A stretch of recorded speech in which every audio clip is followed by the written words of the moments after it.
When Genshin Impact was released almost 5 years ago, there was a quintet of 4-star units who ended up serving as the keystone of the metagame all the way until the present day. These characters are noteworthy not just for being strong options that cover multiple bases, but doing so to such an extent that beyond the scope of their free-to-play friendly status, they were some of the best units in the game overall, consistently outperforming a large majority of the game's early 5 stars. Furthermore, their strength would also be a possible explanation for why most 4 stars in versions 1, 2, and 3 were thought of as dismissible on account of how much weaker they were. The Power 5 has maintained their grip on Genshin's 4-star metagame throughout the better part of its tenure, and it wouldn't be until around version 4 when Hoya would finally start releasing more 4-star units at a high frequency to compete with them. Version 5 took it a step further, including multiple characters who weren't super niche and could be used in practical scenarios, consequently leading to the end of the quintet's dominance. As it stands, while they're by no means unusable, Fischl, Sucrose, Xingqiu, and Xiangling lost considerable usage across the board, either because of new 4-stars like Aurora and Chevris and Yansan entering the fray, or due to 5-stars like Mavuika finally giving us an alternative sub-DPS option for Pyro.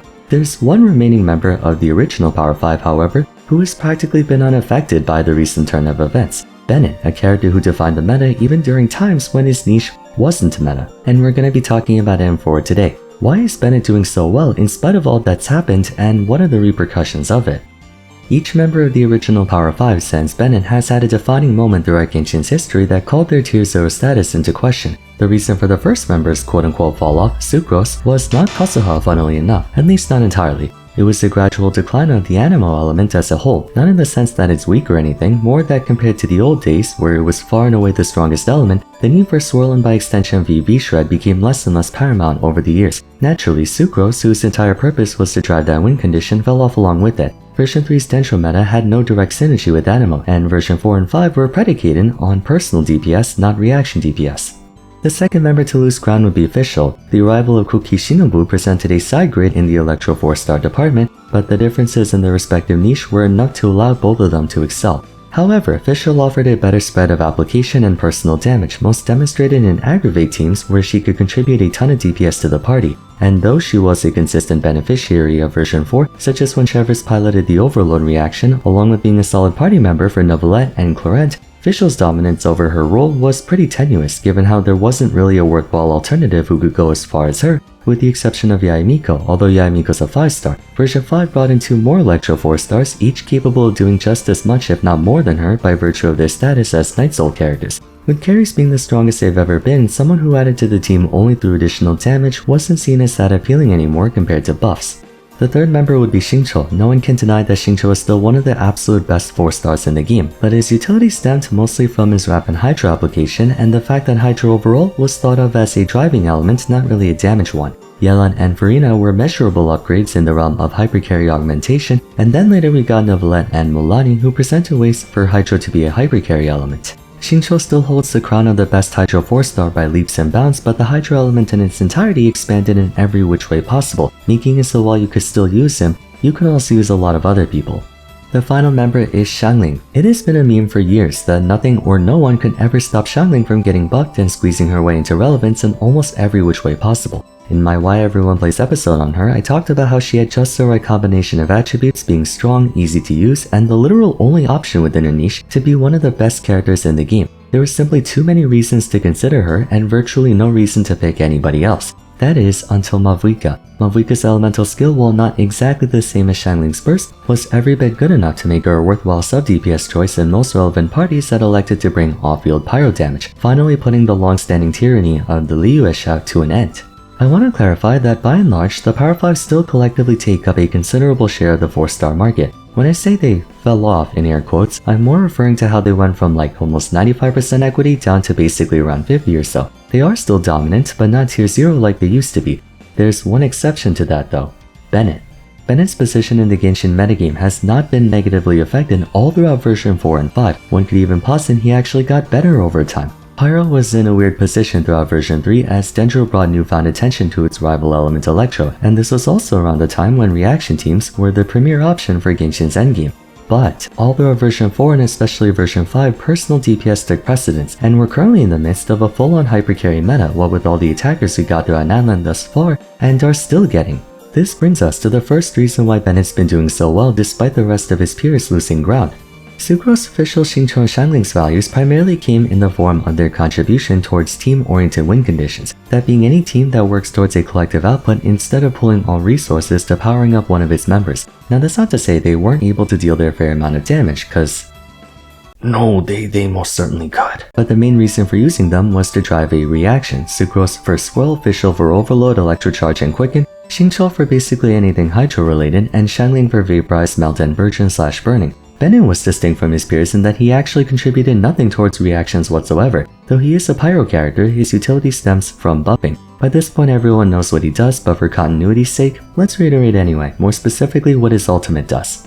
On a moderate duration and cooldown, Fantastic Voyage has Bennett mark a target area on the ground whereby anyone who stands within the circle gains an attack boost and continuous health regeneration up to 70% of their max health. Technically, the attack boost is only gained when you're higher than 70%, but through Constellation 1, it applies consistently. Oh, and it also has a pyro imbue on it, but that's been irrelevant for years now. Actually, anyone remember when you wanted to bring Bennett or Jean with you to forcibly apply elements to your team? It was an interesting concept, but I find it funny how they just took it away because they realized how tedious it was. Tangent aside, superficially it doesn't appear that Bennett's skin is all that problematic. Sure, he gives attack and regeneration, but what's the issue here? Objectively, there's nothing wrong with this kit. Very simple to use and beneficial where it needs to be. Where things get a bit tricky is when you look at exactly how the attack boost is calculated. It's based on a percentage of Bennett's base attack, essentially a 1-to-1 ratio at rank 10 or 1.39 times at rank 13 when you include Z1. Base attack includes the attack you get from leveling up your character, in which case he has a base attack of 191.16. Doesn't seem like much, right? Well, that's not the only source of base attack. The attack stat of your weapons also factored into the equation. The highest attack a sword can get is 674, available on 3 weapons. Adding them together and assuming you have at least Constellation 5 Bennett, you get 865.16 times 139 for a total of 1202.5 attack you get from Fantastic Voyage. Therein lies the strength of his ultimate. Bennett's Elemental Burst affords the equivalent of 2 to 3 attack % main stat artifacts in bonus attack. While other units can also provide bonus attack increases, no one comes anywhere close to Bennett's 1200. I believe Yansan reaches about like 900, not including her other buffs of course, I'm just referring to attack versus attack. Combine that with a fairly serious health regeneration and he consolidates the role of a healer and a buffer into arguably the cheapest and easiest character to invest in. Optimization wise, you want to get him to at least C5 to max rank his burst, but pragmatically the only constellation you really need is C1 to make the attack buff unconditional. Beyond that, the only other thing you have to do for Bennett is get the highest attack weapon you can equip on him and then basically just energy recharge. That's it, you're basically done. No crit, no elemental mastery, not even % attack, nothing else is required. With how easy he was to get going and how effective he was, Bennett became the premier supportive option for a huge portion of Genshin's teams in the early years. He was the prime candidate for Raiden Shogun in the Raiden national team. You could also use him with Ayato, Child, Shaw, Yoimiya, Eula, Klee, Ayaka, and Ganyu, even technically Hu Tao as well. Literally any DPS, since HP scaling carries wasn't really a thing yet. It still isn't.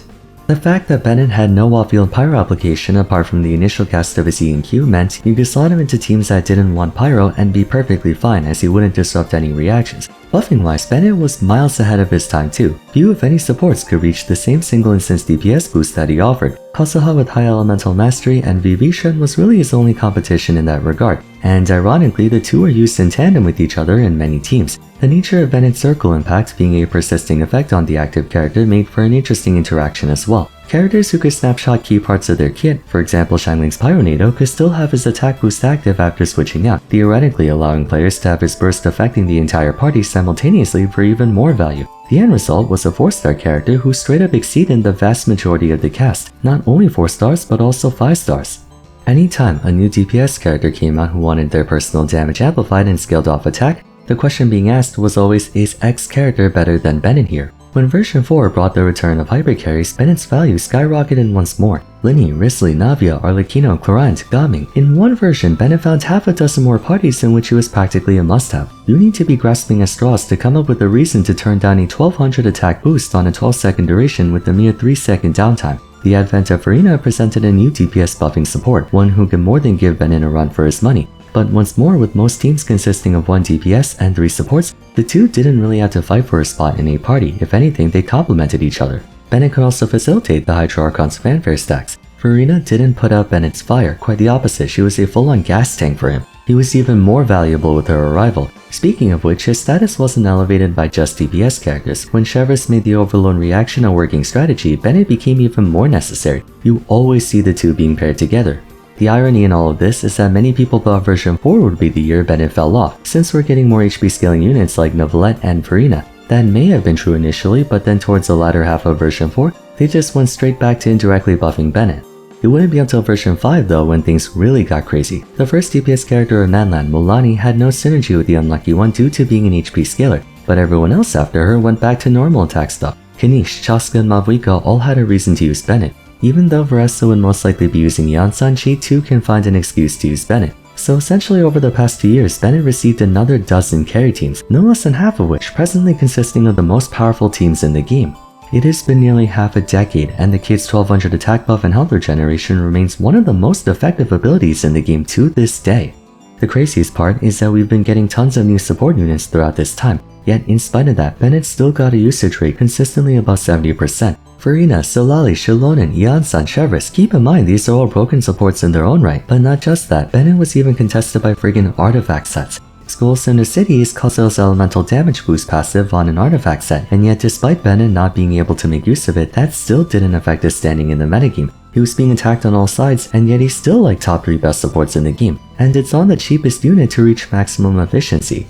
Okay, so why is this a problem? I guess to clarify, when I say Bennett's a mistake, it's more of a oh god what have they done, and not a mistake in the sense that he's detrimental towards the game. It does pose a few interesting thoughts though. For one, there have been multiple instances throughout versions 3 and 4 where it's kind of obvious that Hoyo was trying to do their best to make a character not synergize with Bennett. From HP scalers to elemental mastery scalers, they were trying to do everything except attack scaling, and I can't help but suspect the only reason why is because Bennett was just that invasive. They kinda sorta gave up on that in version 5 and tried for a different approach by saying if they can't push out Bennett, they can try to just make more Bennetts, hence why Shilonen, Zilali, Yansan, Auroran, and Escoffier are so powerful. Genshin Impact as a whole basically caught up to Bennett. If you think about it, it's kind of insane that he was a day 1 character when he's still competing against the top meta supports even now.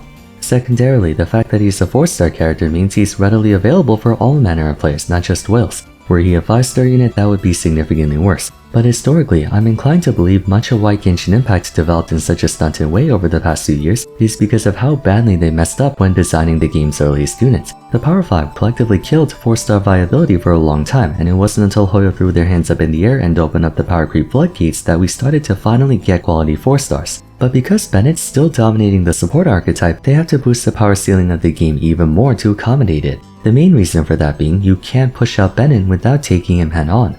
The only way to deal with a character this straightforward is by being straightforward. In layman's terms, making supports who just do what he does to the same extent that he can, if not more. So on one hand, Bennett more than any other character was the cause behind Genshin being power creep resistant over the years, but on the other, the only way to respond to Bennett was by power creeping the game.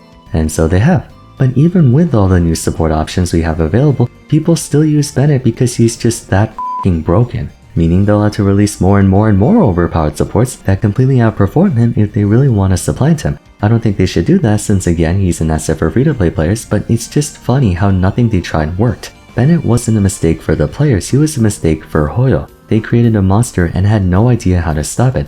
How ironic that in lore no one wants to adventure with him, but in game everyone is fiending for him. In summary, Bennett's the best character in Genshin Impact. Agree or disagree? Let me know in the comments down below. As always, if you enjoyed the video, I'd appreciate it if you left a like and subscribed. Don't forget to follow me on Twitter at Vars, join my Discord server, and check out my other discussion videos if you haven't yet. But till next time, thanks so much for watching, and I look forward to seeing you again soon. Take care.